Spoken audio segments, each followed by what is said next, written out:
Defining your circle of competence is the most important aspect of investing. It's not how important, how large your circle is.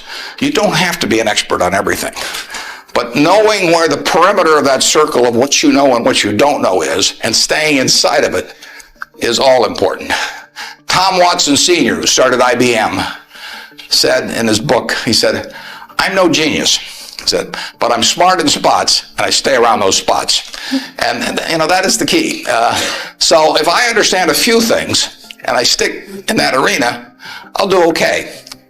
And if I don't understand something, but I get all excited about it because my neighbors are talking about it, stocks are going up and everything, they start fooling around someplace else, eventually I'll get creamed, and I should.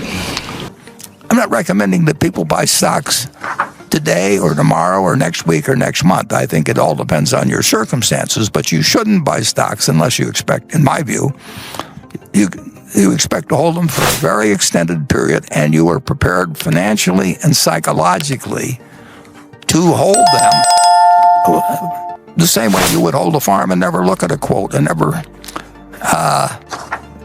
pay it. You don't need to pay attention to them. I mean, the main thing to do, and you're not going to pick the bottom, and nobody else can pick it for you or anything of the sort.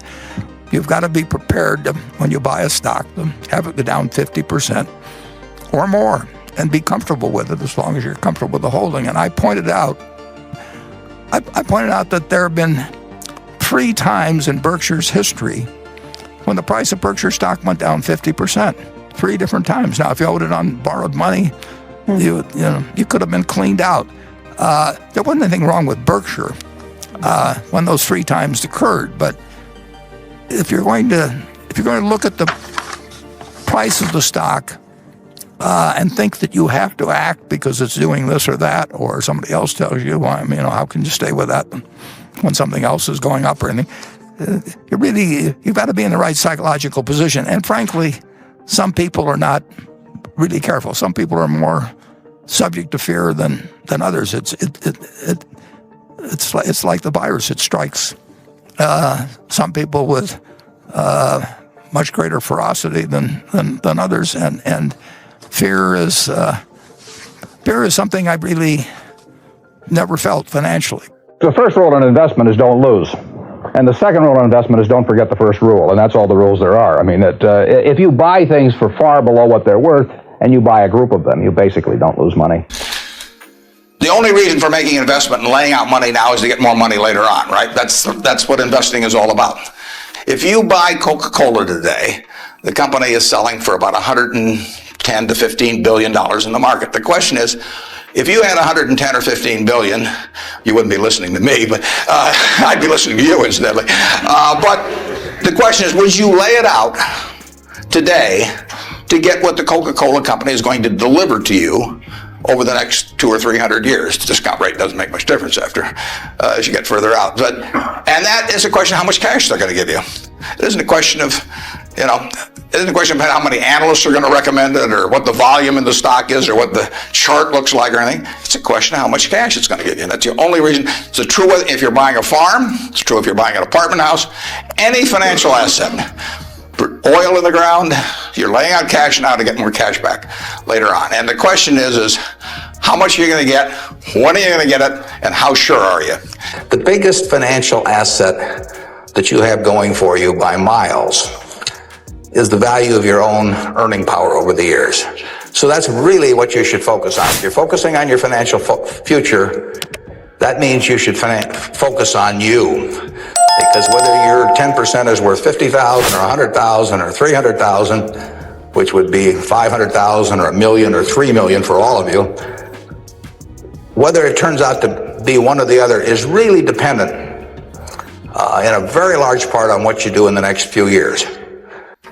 Big opportunities in life have to be seized. We don't do very many things, but when we get the chance to do something that's right and big, we've got to do it. And even to do it in a small scale is just as big a mistake almost as not doing it at all. I mean, you really gotta grab them when they come, because you're not going to get 500 great opportunities.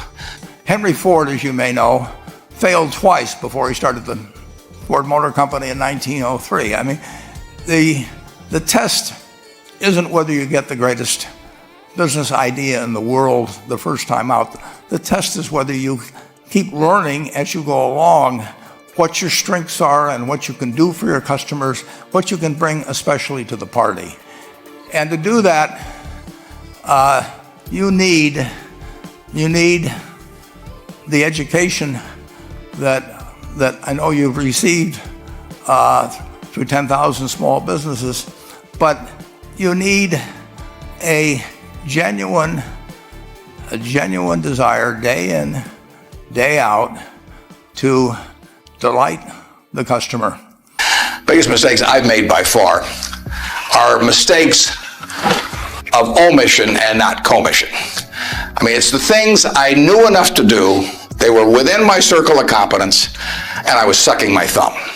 And that is really, those are the ones that hurt. They don't show up anyplace. I probably cost Berkshire at least $5 billion, for example, by sucking my thumb 20 years ago or close to it when Fannie Mae was having some troubles, and we could have bought the whole company for practically nothing. And I don't worry about that if it's Microsoft, because I don't know it. Because Microsoft isn't in my circle of competence. And so I don't have any reason to think I'm entitled to make money out of Microsoft or out of cocoa beans or whatever. But I did know enough to understand Fannie Mae, and I blew it. And that never shows up under conventional accounting. But I know the cost of it. I know, I passed it up. And those are the big mistakes. And I've had plenty of them. Unless I tell you about them in the annual report, and I resist the temptation sometimes, unless I tell you about them in the annual report, you're not going to know it because it doesn't show up under conventional accounting. But omission is way bigger than commission. As a small business owner, and as you grow, you have to not only be able to project that interest in people's well-being, in delighting them yourself, but you have to do it through other people. And you won't be able to do it through people who themselves do not feel they're being fairly treated, that their views aren't appropriately considered.